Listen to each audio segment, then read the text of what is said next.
All right, it is my honor to introduce our next speaker, Joan Ferrini-Mundy. She and I were just chatting. Dr. Ferrini-Mundy is the Assistant Director of the NSF Foundation for Education and Human Resources. She has had a multi-decade career in education and making sure that smart kids get even smarter, working especially in mathematics, which I really care about because I just tried to teach my son some calculus and he now hates me. So very, very interested in Joan's thoughts on the way forward. Joan.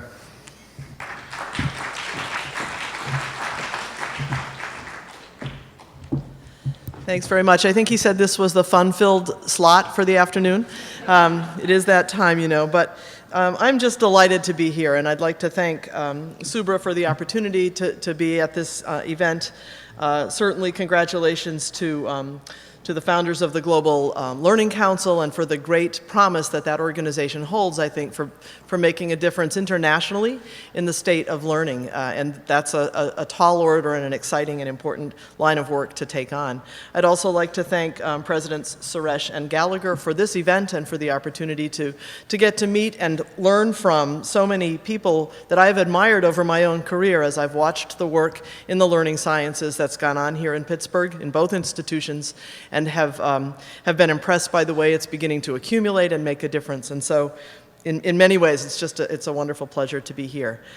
And I'd like to talk to you a little bit today, again, about the promise of a strong focus on learning internationally and the opportunity that that provides, and then tie that to work that we are doing at the National Science Foundation and the priorities that we have, in particular in the Education and Human Resources Directorate, and offer both some quick snapshots of what I feel is are indicators of great progress, but also to highlight what I would say are challenges or opportunities, and where I'm trusting that this is the community that can take those on in partnership with the National Science Foundation and other organizations. So let's see.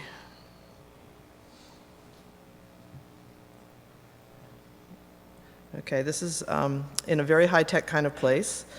Not clear to me where we are. Down arrow is not working. Sorry. Can you make sure someone in technical support can help us? I have no idea how to do this, but I'll try this standard things.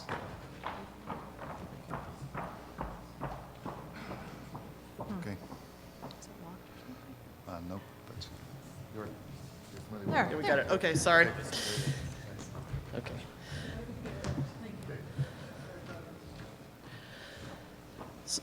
So first, a couple of pieces of data that are not unfamiliar to this group, but that highlight, I think, the nature and scope and severity, really, of the challenges that we face coming from the NMC Horizon Report. One, that 40% of global youth are unemployed, and two, that the increase in global higher education attendance is expected to increase 25% over the next 12 years. These are stunning figures in that they indicate the potential reach of great solutions to learning questions and to learning challenges, and the potential for doing good for the world by solving these sorts of problems. So the Global Research Council has an important role to play, and keeping the global view in view is really quite important to all of it as well. As you think about learning, and this is a version of a graph that gets used quite a lot around the National Science Foundation. This particular version comes from the Life Center, which is one of the NSF-funded Science of Learning centers at the University of Washington, Stanford, and SRI. It basically depicts in orange, well, in light blue, what you see is the amount of time people spend in waking hours, which seems to be conservative. It says 16, but as I watch teenagers around the world, it may be that they spend more waking hours being able to learn. And so anyhow, if you look at waking hours and you look in orange, that's the percentage of time spent in formal schooling. And then in blue is the rest. And so the opportunity for learning inside of school, outside of school, what these folks call lifelong and life-wide learning, is something that all of you, I think, have been well aware of. It's just that now we can be more systematic in taking advantage of this life-wide learning, and probably need to be in the design of our educational and learning opportunities for worldwide improvement. So unpacking the questions that are driving this symposium, you asked two questions, or there were two questions that were in the materials. First, what is the role of the learning sciences in producing learning gains? There's a lot in there to be thinking about, and I think there's even a reciprocal question, which is, as we understand more about learning gains, and when they happen and when they don't, how does that feed back into our thinking within the learning sciences? Always being mindful that we need to keep working with these cycles. And then secondly, the role of big data in the service of better learning, another fascinating question. And I think if we add to that this lifelong and life-wide notion, then we get a whole series of ways of thinking about things at different stages, in different settings, in different contexts. This concept of context mattering has come up repeatedly through this meeting.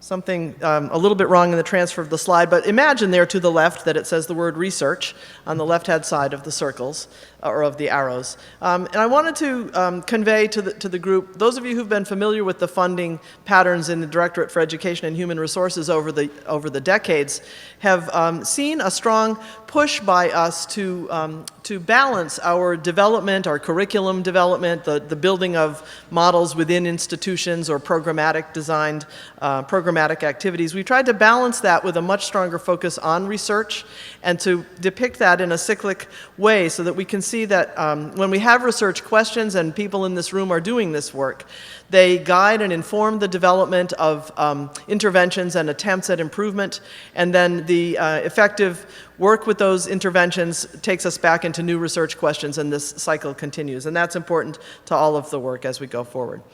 The Directorate is working right now with three major thematic emphases, and I think they apply well to the work that you all are doing, and I'd like to try to use them to frame the rest of my remarks and think about challenges and opportunities as well as great progress.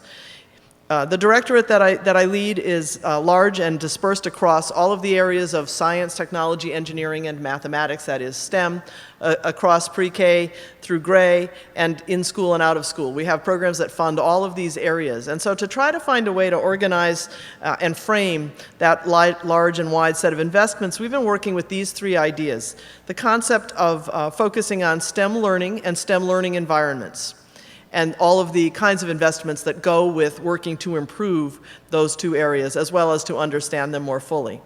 The second big focal area is STEM professional workforce preparation, a major issue, of course, for the country, and also a major research issue, because we have large investment in the preparation of the workforce. And so to do that strategically and do it well, we want to be sure that we're learning all that we can about how to do it well.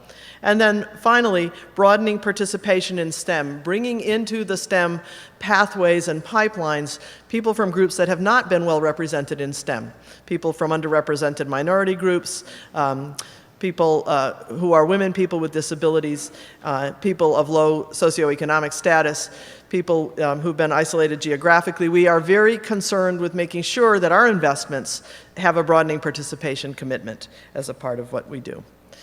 So I think now what I'd like to do is say just a little bit about my take on the learning sciences community, the technology-enabled learning work that has been evolving over a long time, and with so much of this work centered in Pittsburgh, actually, to point out what I see as some promising developments in these three areas, and then talk a little bit about the challenges that I see. So first of all, this is an arena where there are some examples of applying findings from research to actual instructional design, through the instructional design principles that Ken Kettinger and his team have proposed, and in other ways. So we really do have a nice case within the technology world of looking at how research can inform development, and then how that development can feed back into the research. And we probably need to have some explanation of how that happens as an illustration for other domains. Also, the rapid testing, the A/B trials, the multiple RCTs being conducted, we've heard quite a bit about that. It allows us to test insights from learning theory or to answer questions. My my own recent experience at taking a MOOC, and I won't say which one or who the professor was, because that would probably not be fair, but I so wanted to call him and say, you need to do an RCT right now on this particular hypothesis that you have, because you're making too many claims, and I'm not sure that the students who are in the discussion forums are actually buying it. But I will get back to him later eventually. You know, the notion that we can not only test questions that come up as they emerge, but also that it can be a way of testing theory, I think needs to be noted. The availability now of quantitative approaches to cognitive task analysis allows for the potential of much more personalization of learning, for customization of the ways in which tasks are adapted for students, and this takes us well beyond the very time-consuming qualitative approaches, and again, a huge advance for the field. And then finally, the developments in theory generation and application, the ways in which communities that work on data mining are coming together with communities that are theory-oriented relative to learning and finding ways to combine their questions. All of these seem to be promising. NSF has funding in all of these kinds of areas, and this is terrific. At the same time, there are lots of challenges, and I've just picked one. We've been hearing challenges all day long, and so we could have many others here. But the one that I wanted to mention has to do with the continuing need for measures and measurements, including performance assessments, that go beyond the cognitive assessments that we're more familiar with to the non-cognitive social and soft skill indicators. And we heard a little bit this morning about this notion of middle skills jobs and middle skills development. That's a very important economic focus for the nation right now. And there are lots of tools that help us at least get the lists of what these skills might be. Now figuring out how to assess them well and how to build those into technology-enhanced learning opportunities, I think, is obviously of interest to many, but we will need more to work on it. One resource is this National Academies report, Education for Work and Life, that outlines advanced knowledge and skills that are needed in a variety of careers across 3 different domains: cognitive, intrapersonal, and interpersonal. And so here you see the list.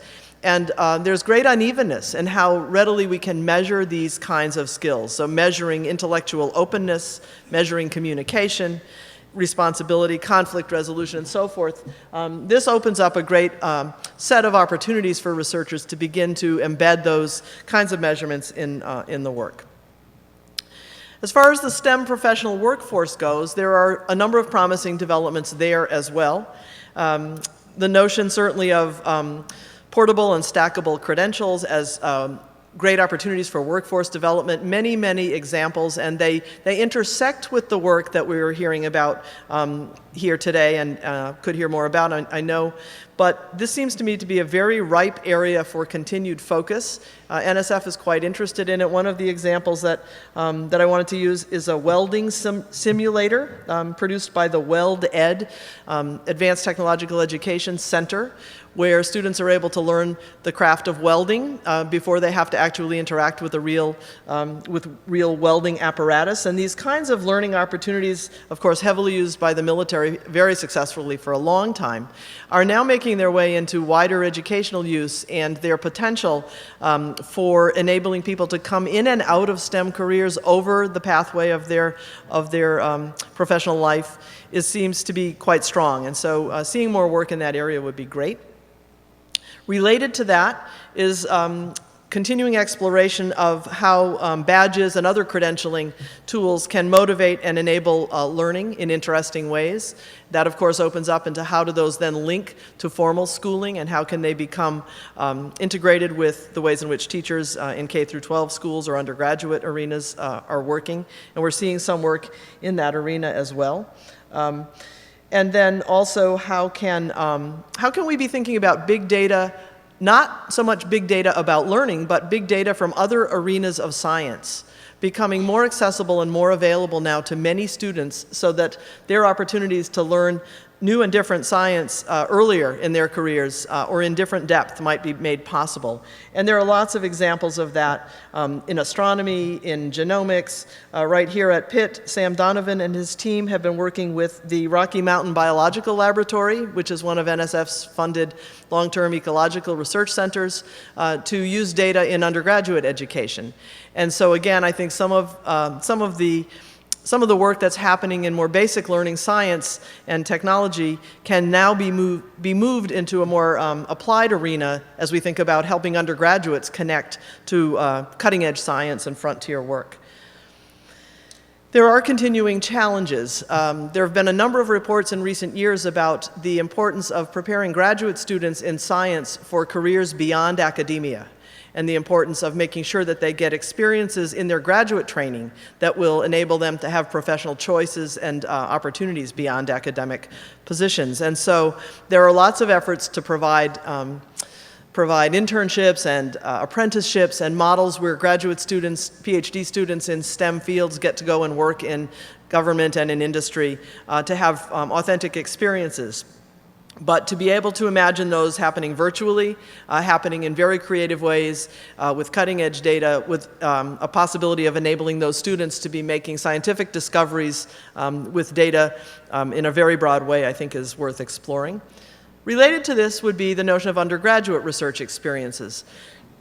We heard earlier from Subra, I think, the problem about attrition in undergraduate STEM fields, with only 40% of those students who start actually finishing. One research finding would suggest that if those students have access to a research experience early on in their career as freshmen or sophomores, that can make a difference in their retention.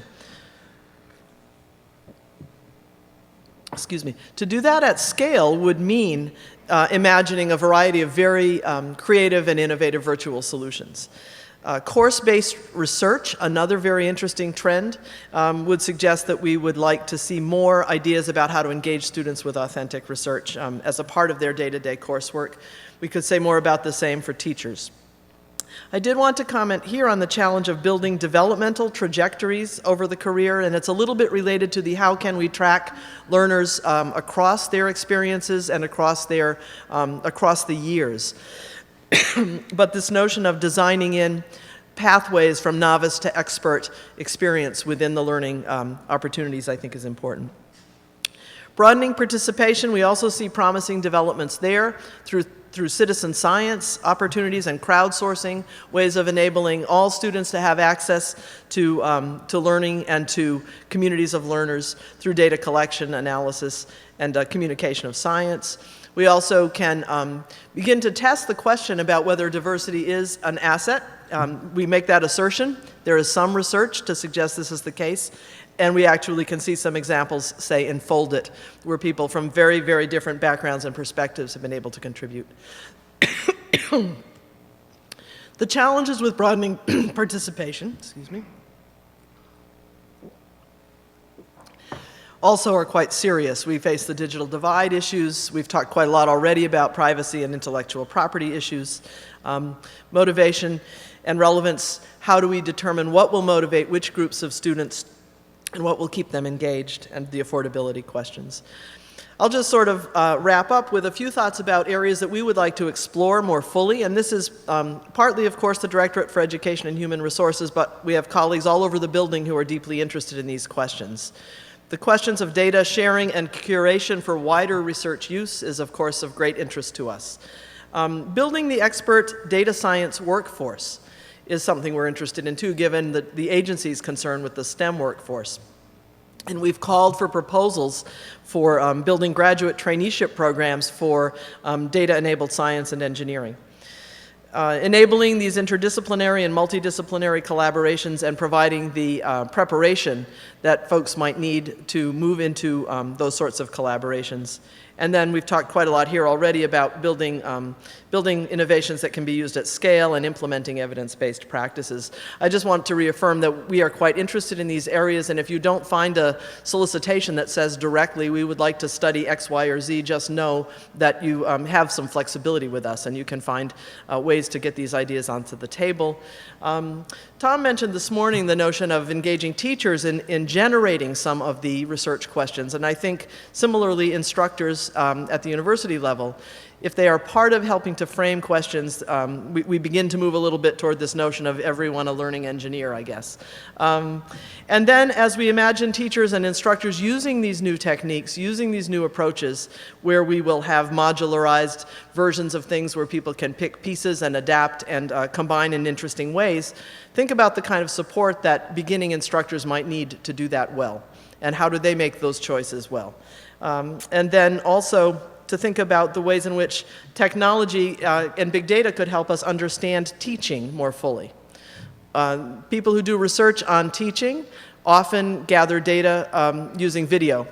And so there are bodies of video, there are collections of video of K through 12 teaching in many, many labs around the country, some major projects that have collected massive amounts of video.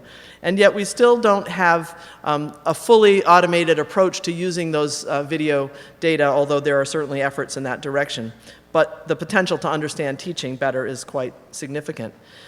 It's also possible, and I think there hasn't been much discussion of this here yet, but I think there could be, of thinking about how the availability of technology now could let instruction address different content than it currently addresses. I mean, we talk about the core, the Common Core, and we talk about the next generation science standards, and that's all terrific, but I don't think we've tested the limits yet of what's possible for students to learn given the availability of technology-enabled learning and big data. So now with the IceCube experiment that's embedded in the South Pole ice and funded by NSF, students could probably get a much clearer idea of what a neutrino is at an earlier age. There are topics in genetics where hands-on work would be much more possible at an earlier age. And then there's also the possibility of moving topics downward in mathematics, say through SimCalc, which is teaching calculus ideas to middle school students. And for that, we'll need collaborations between scientists gathering these kinds of data, working in those cutting edge areas, and learning scientists. I'm very pleased to hear so many projects here having roots in NSF funding. And very grateful that people are acknowledging that and realizing that we collectively have to continue to tell that story well, because very often those NSF roots then expand on into other and interesting accomplishments, and the NSF piece is not always so visible. But we also face some challenges and can use your help in conversation and in going forward in terms of helping to offer suggestions to the agency. We always struggle with the balance between very prescriptive solicitations and open calls. And one wonders whether the kinds of great accomplishments that we're hearing about at this meeting have happened because we've done more of one or less of the other. And so as a funder, how can we make those decisions well? And in particular, how can a grand challenge kind of orientation, which hasn't been very much used in education at NSF, how might something along those lines be more effective? I'm very intrigued by lots of Tom's ideas from this morning, and we'll be exploring some of those.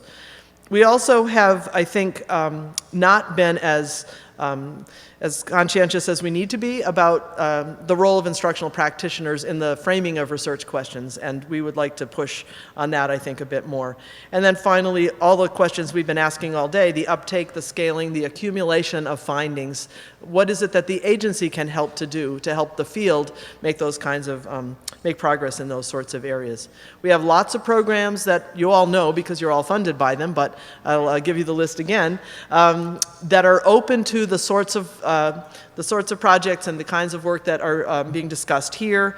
And so I just give you this quick list, but I do point out that this list, and you can find all of this, of course, on the NSF website, this list crosses several directorates. So although the Education Directorate is represented here today, our colleagues in computer science, in engineering, in the social sciences, and in a variety of other areas are deeply interested in questions of learning.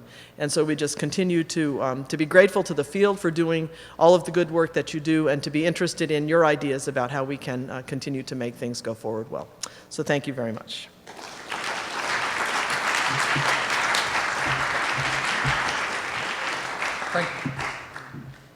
Thank you very much for that really interesting discussion. Do we have time for a couple of questions? Excellent. 2. I have 5 questions, and I'm not going to give them all to you right now. I wanted to ask one quick question. I know people who've worked for large internet companies which have really thought to use data to make consumers' life better. They're about to do it, they get everything in shape, and then they have to pull it at the last minute because the consumers are terrified of the sinister aspects of it. And I'm actually very concerned about the possibility that we could put a national program in place to really improve outcomes, but then discover that society isn't ready for it. And you mentioned that in one of the challenges, but I'm interested in whether you guys have focused on that question. Careful, okay. It's a fascinating question, actually. I think the only way I can imagine real progress on that is through sort of networked, interconnected examples. So when that happens locally, when teachers and kids and parents and a school district figure out a way to make something improve, there's a great community support and level of interest. And so if one could imagine some system of that happening widely, you might be able to build it from the ground up. I can't imagine that some sort of top-down government-funded people have figured out that this is what's best for you, working, so. I just wanted to add something to that, which is some political scientists have come up with a notion of deliberative polling. And the premise is that if you just take a really complicated subject and ask someone a bunch of survey questions, you're not likely to get very informative answers. So what they've done is to say, well, we're going to take a weekend or a couple days, and we're going to expose people to experts who have multiple points of views on this subject, and give them some background reading and give them an opportunity to grill the experts, and then find out what they think after this process. And that turns out to be a lot more informative than just calling someone up on the phone and doing traditional survey research. So maybe sort of applying the deliberative polling methodology to how would you think about the sort of the issues associated with, on the one hand, being able to harness big data and learning analytics to create an infrastructure of continuous improvement to deliver more personalization. On the other hand, having a lot more data under someone's control than people may be comfortable with now.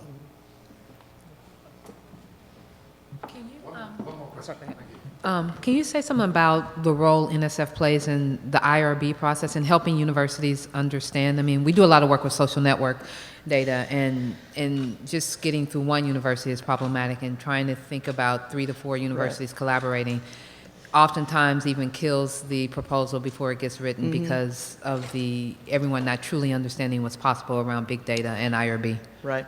We've been having a lot of IRB discussion recently, not on this point so much as we've just come through closeout, which is when all of the grants are going out the door, and the questions of whether all IRB approvals are in order and in good shape as we're trying to scramble to get those grants made. So we've been caught up in an operational question, not the much more substantive question that you ask. But that's one that has surfaced, but not enough for us to really generate much internal conversation. So maybe we could chat a little more afterward about how to do that.